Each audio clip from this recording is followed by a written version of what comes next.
Welcome to the Magical Medicals podcast. I'm your host, Buddy Abrahams. And I'm Terry Allen. A show about the moments that changed people's lives forever.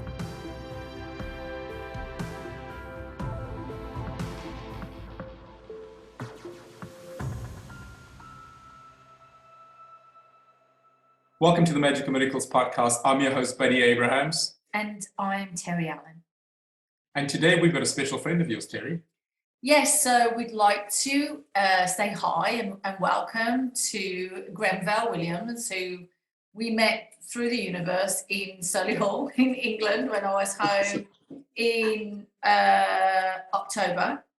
And we just clicked in the coffee shop, and then we've met a few times. I've been back a few times since then, and we then Buddy came and met you, and we had some lunch and connected on a spiritual level. And, you know, we're a big believer, as people know through listening to our podcast, that, you know, you align with certain people, because I feel like, I do, I don't want to speak for Buddy, but I feel like I've known you for quite a while, even though it's been a few months and we've only met, you know, like 5 or 6 times. So I just wanted to say hi and just to Hello. say that I'd rather you introduce yourself, what you're doing. I think it's better. Yeah, do you want me to go back to my childhood and come forward? Tell everybody that you're who you are. Like you're a Reiki master. Yeah, we like to use teacher now. Reiki teacher now. Sorry about the touch. Yeah, it's okay. We try the terminology is changing around the world, because obviously when people woke up, you know, all those years back when Reiki kind of came into the world and spread through America and all around every country, you know, it became one of the greatest global movements, as you know. But in the Western Reiki, when it came in 1980, they kind of, you know, they had this terminology of Reiki master, you know, attached to them. And there was a lot of ego around at that time. And of course, part of Reiki is to come back to become very humble, you know. So you can reach people. And so they use this term Reiki master, but, you know, as I've always said over the years, is that, you know, we kind of Reiki masters humans, not the other way around, you know.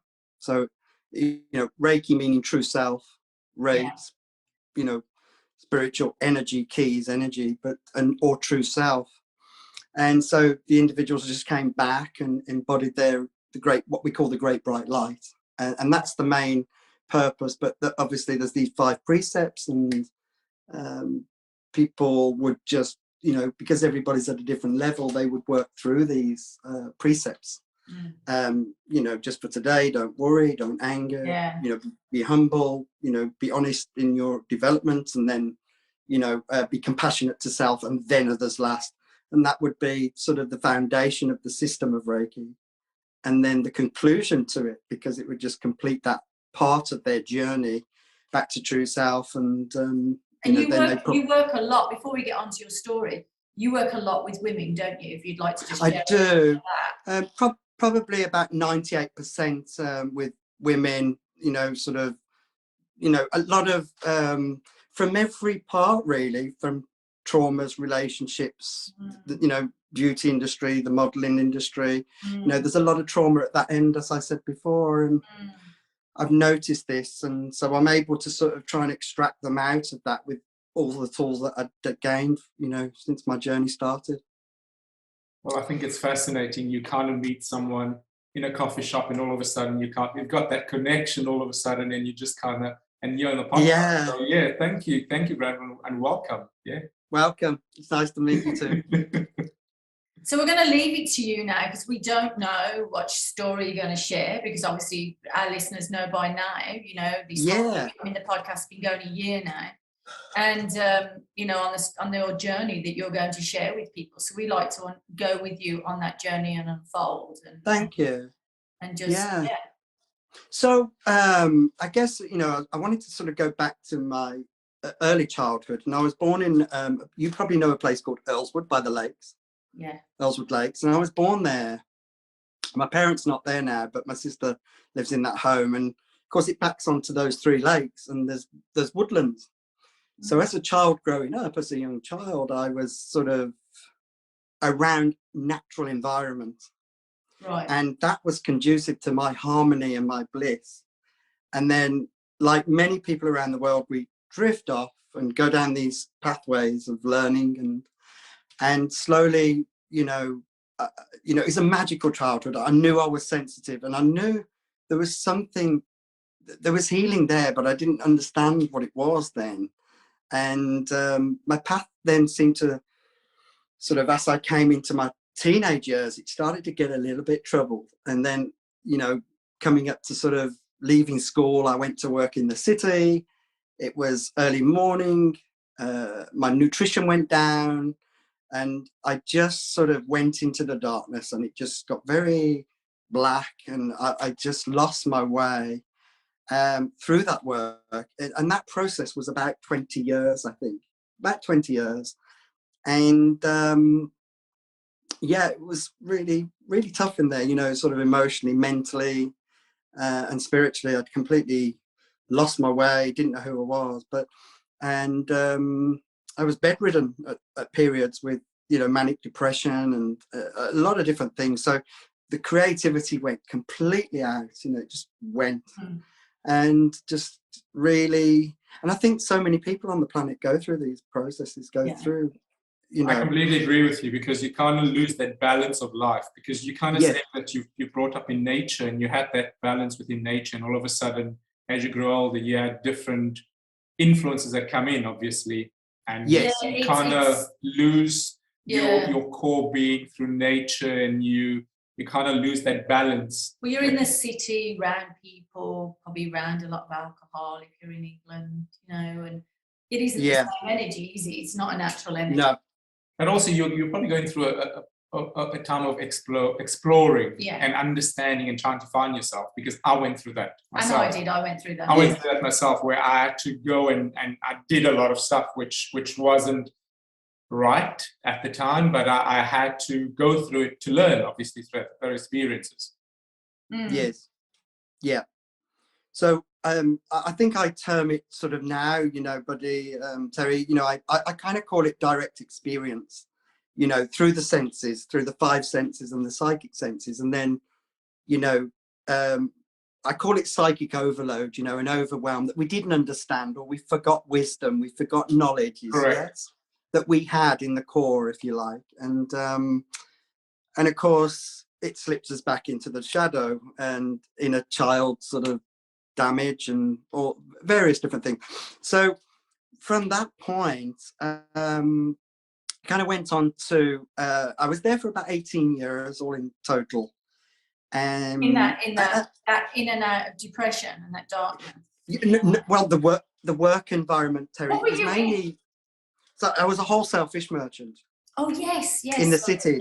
Yes. Now, if you've ever been into the wholesale markets in the city of Birmingham, it's like, and they have one in every city. They have one in London on the Isle of Dogs, in Bermondsey area, Millwall area, and it's kind of, in Manchester and Liverpool, and it's like an inland docker.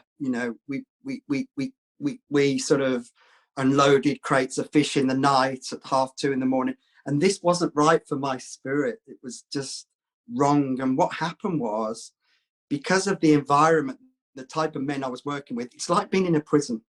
It felt like a prison. And what happened, I slowly just became very ill in that, and that environment. I think it got to about, I got to about 1994, and as I mentioned to you previously, that a girl came into my life through that industry. I used to buy on a telephone, and I met her for 2 years. We then dated.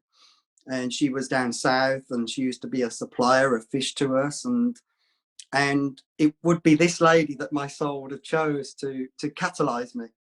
And we broke up, and that sort of was my awakening around 94, 95.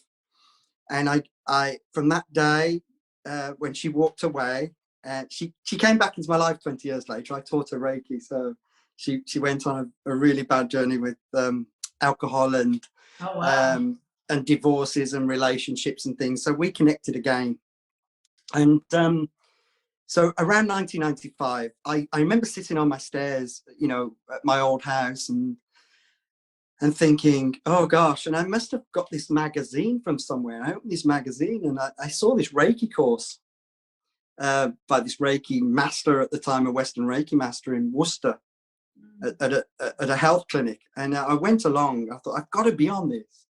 And I went along, and you know, in those days, you know, you had just I've still got this. It's 3 pieces of paper, stapled together, and it was my Western Reiki. So I had these attunements there. I think there were 6 of us there, and we learned the basics of Reiki. I came back, and from that day, I intensely worked with Reiki till this day, every day.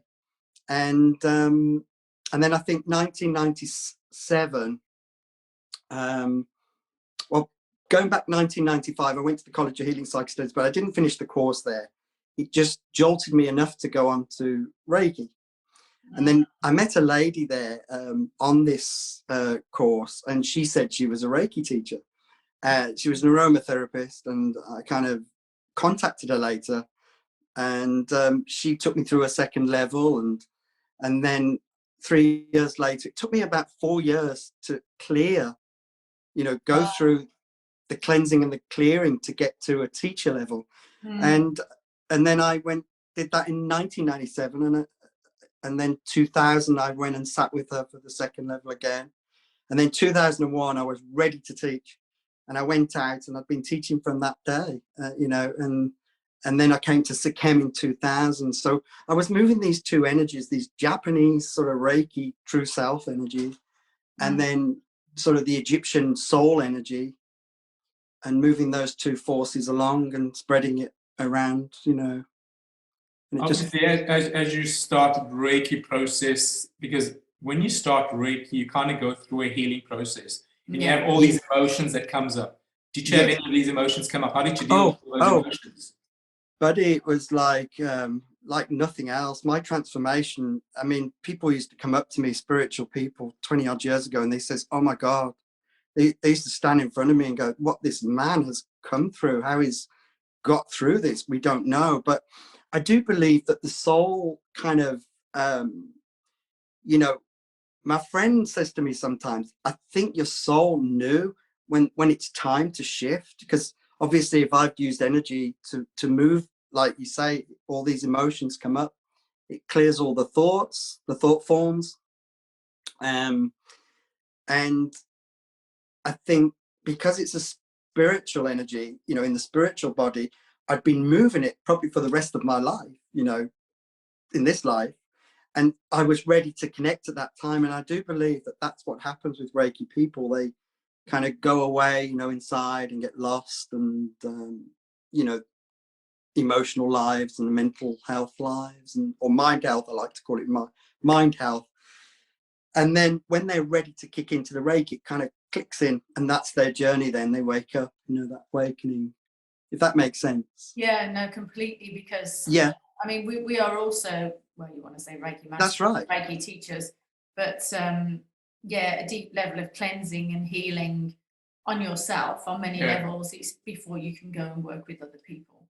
That's we completely understand that. So when you went through, so when you were doing this teaching, obviously guided every step of the way, what happened then?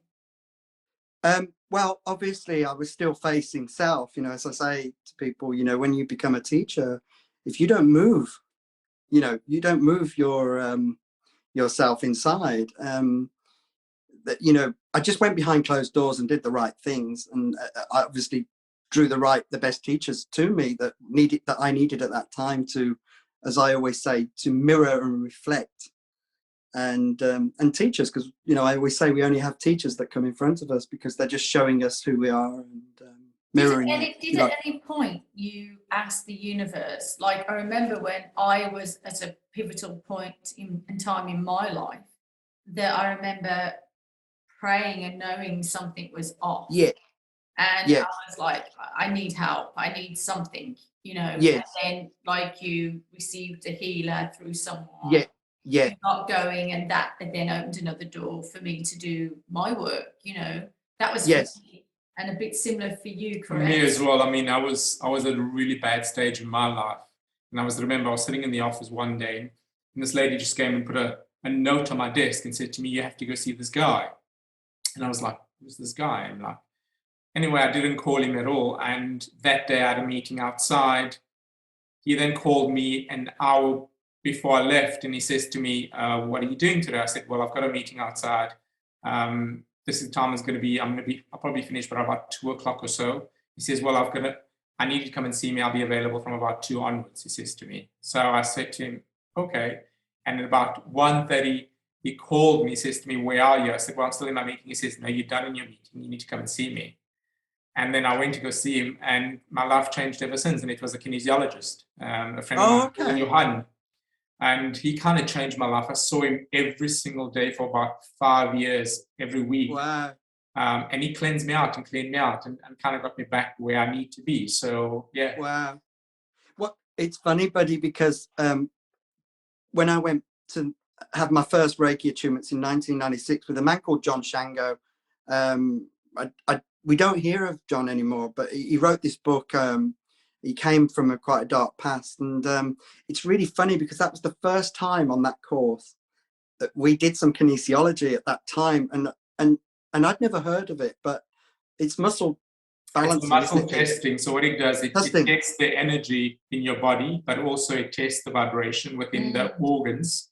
And it's muscle testing on the organs. So it kind of picks up whatever emotion you have in that organ and understands where that emotion is coming from, and it kind of takes you back where it is, and you have to clean that emotion up in that muscle, because we have emotions in every single organ.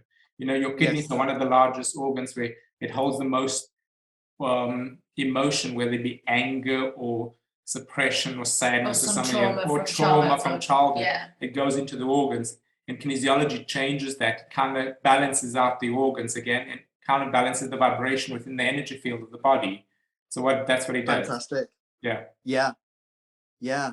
So you basically you knew something was off, so you prayed to the universe. And So the other thing, so obviously at that time, just before the Reiki, the first thing I came to was obviously they needed to take me out of my head and back into my body. And to be grounding. And when I went to the College of Healing, so first thing that came to me was crystals, actually. Crystals, which is obviously for us, I think actually crystals came into us as well. And then yoga, a big part of my life at one stage. It still does. And then yoga, and so these were two very physical sort of earth. She introduced me to yoga. Actually. I was yoga. She introduced me to yoga. And then came to Reiki, but then I realized, you know, as in those first few years that you know, Reiki is an earthbound energy, so it's trying to get you back into the body first. You know, because we'd all gone out of our body through traumas and shock. We're trying to get back to the hara, the belly, you know, to sit in that true self energy of Reiki from a Japanese perspective. I think that's from a world perspective at the moment. But the other thing I was going to say to you was, I didn't just use Reiki at that time. Sorry, I missed that. Sorry, Terry. I just said from a world perspective, that would be good at the moment. Yoga class. So, you know, although yoga was strong, crystals came heavily into my life. And the main thing I had to do at that moment, and I always say to people, is first of all, still the mind and get into the body, you know, get grounded out of the mind and drop down into the body to face the traumas and the shocks and, you know, conditionings and programs and everything. So, but I, you know, in saying this, in this journey, in the early part of the journey, I had so many psychics to work with, so many mediums, so many massage, so many aromatherapists, reflexologists, Indian. I had a whole myriad of different treatments to get me into balance. It just wasn't Reiki, just all, you know. I think when we're ready to move, the universe kind of brings us the right people at the time for us to assist us. Yes. Because we're open to it and we welcome it. And it only comes in when we do that. It doesn't come in when the mind is so busy, because the mind can play tricks on us as well. You know, they say always say that monkey, try and keep that monkey quiet. It's tapping on that play line. So I think the universe sends us people in our life, whether it be a person to chat to, whether it be a healer, whether it be just that person to lift our day, or to just make you feel good and kind of clean that emotion or change that emotion that you have at that point in time. The universe sends us these people, and Did you openly pray, or did you subconsciously call your soul, like, I need help? Or did you? I used, you know, Terry, I kind of had to use everything, you know, as I was calling, I was praying, I called to all angels, everything. I had to in the early days, but then I became very sort of focused in what I was doing, and you know, and what I practiced my art, and I really need to use, you know, those tools that I'd been given. And you know, as I always say, there's many sort of systems of Reiki in the world, different names, different, you know, angels, there's God, source, love, you know, universe, different terms. But I always say the bottom line is that people come home to themselves. You know, they find their divinity inside themselves. And You're home. right. You're coming back to your true source, your Yeah. true self, and taking off all that's been programmed on, really. Yeah. So even sort of like with the world religions, you know, I've taught, in the early days, you know, lots of Islamic, Muslim, Sikh, Christians. They, you know, I said to them, you know, go along with your religions, but you know, you can. And they wanted to learn Reiki to embrace it at the side of their religion, because it was just spirituality at the end, you know. Yeah, I strongly believe that we're all one on this planet. You know, religion is only there as a different step ladder for us all to get where we need to be. But at the same time, as well, as for me, it's a way of always like just getting back to ourselves. And it's a level of connection of prayer. That's all it is. Whether we pray in a Islamic way or in a Christianity way, I think it's taking us back to who we are, our core being, in terms of praying, connecting to that one source. You know. So yeah, I mean, I believe that God is not a man in the sky; it's a person that's within us. Absolutely. You know, it's here. It's all there. It's in our heart. And when you was going through your journey, did you find that your friends dropped off? Did you find you had the connection with your family different? Did you, when you're starting to heal? I'm a big believer that you, with your family part, there's a knock-on effect. Yeah. Like the healing transfuses through them. You're right. And some drop off completely because they're like, no, I just don't want to leave this platform. And then the others like the vibe and the feel, and so they'll move, not necessarily to your platform because we're all on different platforms. But there's a little bit of a shift. There's a shift going on, there's also a knock-on effect. Did you find that? Well, first of all, friends, did you find that when you were changing and evolving, did you lose, because I lost a lot of friends. Yeah, I just think, obviously, I do believe that obviously vibration, frequency, we shift and we evolve and we ascend, and all of these were, upgrades, whatever, these words that you use. But yeah, I did, obviously, because we're transitioning on the inner planes, and I think we'd attract a like source. But as I always say, and I know certain book writers write, I always say we attracts like, but also opposites attract, because they need, like a patient needs someone to help them. And so opposites attract as well as like attract like on that vibration. And did you find a change within your family? Yeah, they understand. I think my one sister was very, she's very psychic. She, she reads cards, and she was psychic from a child. She's in her mid-60s now, I think. So, and then the other sister, she was very caring lady. So yeah, I think they kind of understand what I do, but they can't reach to the depths that I do. They just appreciate what I do, I think, and see it for what it is, I think. So.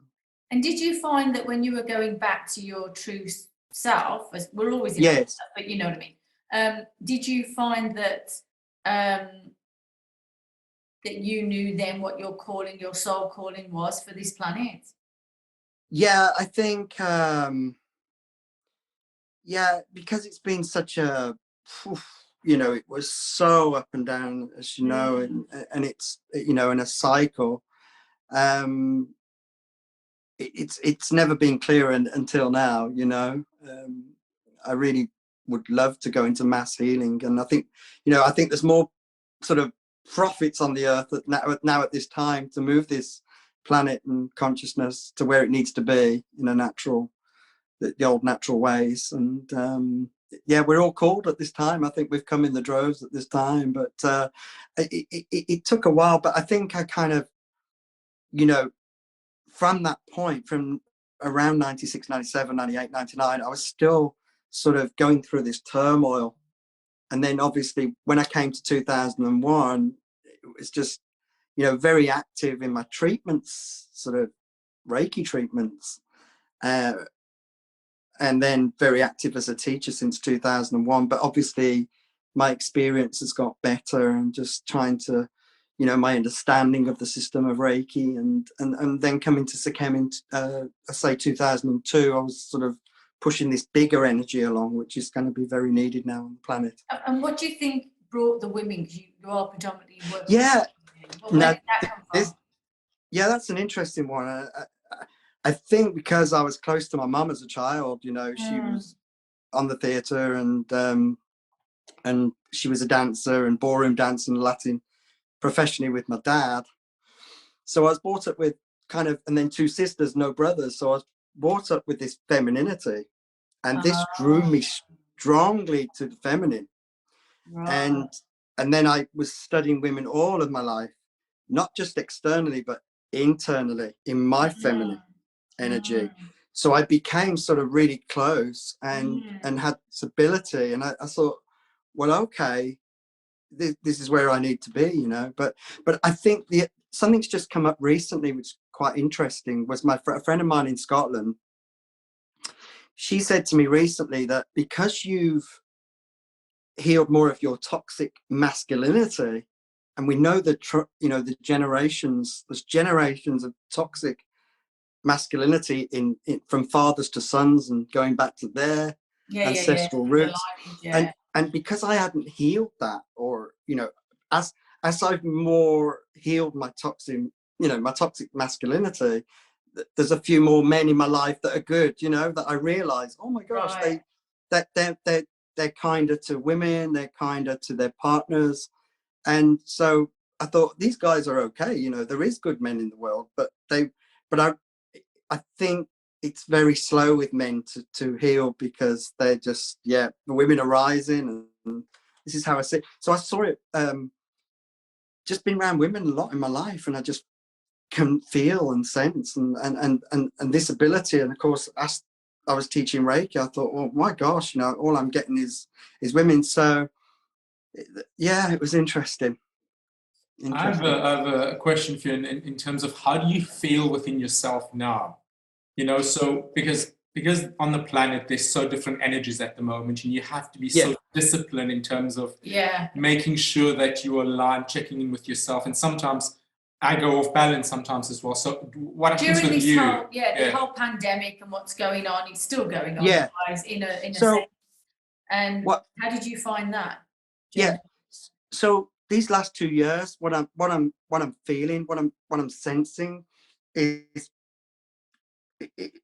if you can imagine, you know, I'm feeling, so if the planet there and the souls are just on layers and levels, you know, and it's almost like, you know, like when you have a shock wave in a volcano, and it's like that's come, but now it's sort of going like this, and the people are going, okay, and I just think we're going to have these like waves of, oh, people are coming through as they come through, you know, and I just think we've got to be strong for them, and use our abilities and our, you know, what we've been given to shift them, you know, and ourselves first. And in within yourself, do you go off balance? What do you do when you go off balance? Do you kind of pick it up quickly? Do you kind of feel it and say, okay, you know, I need to change this now? So obviously I get at, you know, with Reiki, and I did so much work with these two systems, buddy, but you know, I do get out into nature, and I stay there, and I energize, and I've got my tools to, you know, come back. And I think there was a big sort of shake up, and I did a lot of work, but obviously, you know, in the last 3 years, you know, even though I've done so much healing in my life, that 3 years ago, you know, I had a twin flame situation come in, and that really shook me. Then there was more triggering, and I thought I'd cleared everything, but it seems to have balanced out now, you know. I think that when you go, triggering. the more you go into it, I don't want to put people off, but the more that you go into it and the more you evolve, there's always some something deep going to come up. shit comes up. Yeah. Like real deep family lineage, like, you know, and you know, when you're working with clients, and you know, the same for us. And I remember my first journey. I remember the lady that was working on me, the first person that worked on me like twice a week for a year. She said, "You're the first person that's ever stuck me out." A lot of people drop off. And I see that with my own clients. I didn't understand what she meant at the time. But I know a lot of people are scared and don't want to go so far, or don't like what's fully coming up and not ready for that. Yeah. But I do find, as you know, for me, it's happened for us both together as a couple, but obviously it's happened for me personally as well. A lot of deep stuff has come up, and I do find the more you grow, the bigger the support you get. For me personally, I mean, you can answer how you guys felt, but for me personally, you know, like recently with the passing of my brother, you know, the spiritual support at such a devastating moment was the most powerful support, I think. And we've felt a lot of powerful support, but this was the most powerfully support I think I've ever come across. But it does, you know, it shapes the family at a core when someone young passes or whatever's been going on. So I do find that the more you grow, a lot of people are going through this anyway, many different levels with family members. They can't see them, they can't be with them, they're not wanting to be with them, they're not invited round for Christmas. What would you say to people? Because we've just come back to California from being in England, and it's the same thing happening there as here. Families couldn't be together. They don't want them over because they're not these, and can't come here because you're not these. And it's hurting a lot of people. It's really hurting them to the point that suicide is now through the roof. What tips would you give to people listening when something like that happens in their life? They're rejected by a close friend, a family member, or a loss. What simple tips would you offer? Yeah, sorry, I know that's quite deep and deep. Just that's what I was told to ask, so I'm gonna say it. It's a very it's a good question, Terry, because obviously, you know, when we've done a lot of healing, for me, you know, what I've been saying to people is, you know, we can only give them what we know has helped ourselves. So, you know, this is unprecedented what's happening on the planet at the moment, and you know, for loved ones and marriages and children, like grannies in hospitals, as we know, this is what I think you're saying. And the only advice I can say to them is, you know, teach them, you know, to go in a deep core space and just hold that space. We call it Enkaku Chirio, which is remote or absent or distant healing, because they you know, everything is connected, as we all said earlier, and we are one. We're all one, one in all, one in, you know, all in one. But although as I've been saying to people over these last few years, although the body is over there, whether it's a family member, a close friend, a relative, a partner that they couldn't see, the energy's there. So, you know, when we teach sort of, you know, I'd say, you know, pray for them, pray for yourself, pray for them, but also just go into a deeper core energy within yourself. And I think because you did Reiki, both the teachers. We're both Reiki masters. I know you do the distance healing. So would you recommend that love and light? Yes. So it's called Enkaku Chirio. So, you know, they could use visualization techniques where they could, you know, go into the, you know, just visualize white light coming through them, and also in the connection of the other person, and get them in the mind's eye, and then just hold the energy, just hold the space for that person and walk alongside them, you know, sort of, because as we know, if we're deeply, you know, connected into the heart, then they'll automatically connect in. Yeah. Because it's just their body over there. Yes. So this is what I sort of show as best as I can, because it's not so much, you know, sending energy. Like in the old days of Reiki, we were all taught to send energy, but the connection's already there. There's no separation. That's, you know, I do believe that the greatest lesson on this planet is that there is no separation. We've been taught separation, but there's no separation. Taught, I think, mentally through the mind, and they're still Correct. playing that mind game.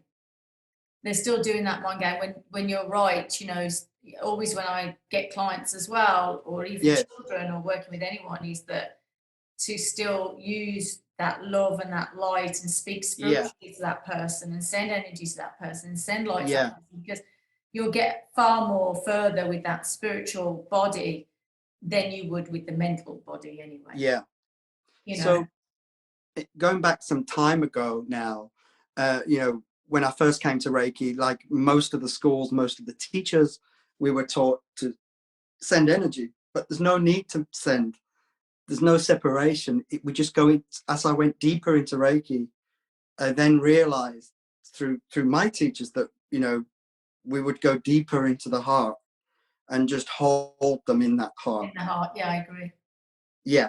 So, and just hold that space for them, deep in meditation, deep in contemplation, and plus to maybe contact them, and through the many means we can today in technology, and just tell them to do the same, you know, until we can be in their physical again. Yeah, I think that was a helpful tip for people. There is a lot of that going on, and causes a lot of despair and then depression for people. Yeah. So yeah, in terms of getting at a level of non-judgmental, you know, not to judge the person for the reaction or what they say or somehow or the other, but see them in the level of love and light. That's all it is.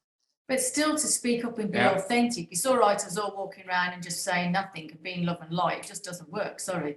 I agree with you that we should, yes, love and light, hold that person in that love and light, but still speak up, because that's another problem. Speak your truth. Speak up. You know, but from a point of not judging them. This is how I feel. This is what I'm feeling. This is what doesn't align for me. This isn't right for me. This might be right for you. And that's another thing that we feel is lacking. Yeah. So and again, that's a disconnection with the mind and the heart, really, honoring yourself. So at the moment, you know, I'd kind of say to a few friends and people, I said to them, you know, with what's happening in the world at the moment, this present time in history, I'm sort of saying to them, you know, if you hold back, you know, whether you do certain things, you know, that your governments are commanding and things, just be in your, open your throat, stand in your truth, because you're not, you by suppressing it, oppressing it, you know, you're just holding back. You've got to, and it also shows people that it's okay, say, to speak up, to honor yourself, to we can do this. Path. I agree. That's the awakening. We can do this. You're showing them that it's okay to be that sovereign, that, you know, true self. Yeah, I agree. We're free. Fantastic, Graham. Grenville. Graham. Grenville. I don't know where Graham. They called me Graham before. Did I call you Graham before? No, people have. Do they? Really? Yeah, they've called me all sorts of things in life. You must have been a Graham before. Graham, yeah, they've called me all sorts. I didn't get that. I'm going to save you there. I didn't get that. Is there anything else that you would like to share with anyone before we go, as we're starting this new year? You know, because you know, we will be releasing this.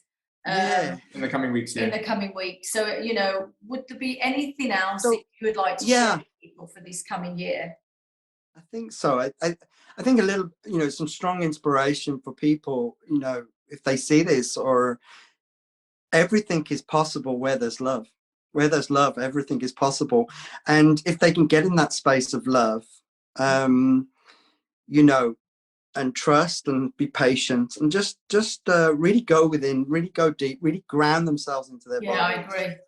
And go into the heart, and just always follow the heart, you know, just be in that and trust. But I do know that however dark it is, however, you know, the despair is, the light comes. The light shall come. Yeah. And so, you know, not to fear that and just go with it. And as we know, it's often people's light there because they've been in the dark for so long that they fear the light. But it's more the light they fear, that their abilities, what they can do in this world to change this world. You know? Their light, it's the light power, they're more afraid of. but also their individuality. Yeah. It's Not okay to just be who you are. Yeah, that's a big. So I think that's, you know, the sort of you know, everybody can come raised from the, you know, through the healing process, and the rest of humanity, they can do this. We can all do this. We've got it. Thank you, darling. Thank you for sharing a deeper understanding. Thank you. On Reiki, and your journey and tips for people, and so it's been really insightful, and it's wonderful to have you on here. And if anybody would like to ask any questions, we're going to leave Grenville's details when we load this on the platform. So we've got your website. If anyone would like to ask us questions on Grenville, any questions, or get a Reiki healing or learn Reiki, then you'll be able to contact him. And if anyone would like to come on to the podcast, please feel free to get in contact with us at info@themagicalmedicalspodcast.com. That's info@themagicalmedicalspodcast.com. Thank you so much, Grenville. We really appreciate it. Thank you both. Thanks to everybody that's listened to us last year, you know, the whole year, and supported us. And how many countries is it in there? We've got 45 countries listening to us today. 45 countries. And how many downloads? We've got almost 20,000 downloads, which is fantastic. So we really appreciate everybody coming on, everybody that's supported us, everybody that's been with us and on our journey, and looking forward to really sharing more this year. And so thank you so much, everybody. Much love. Blessings.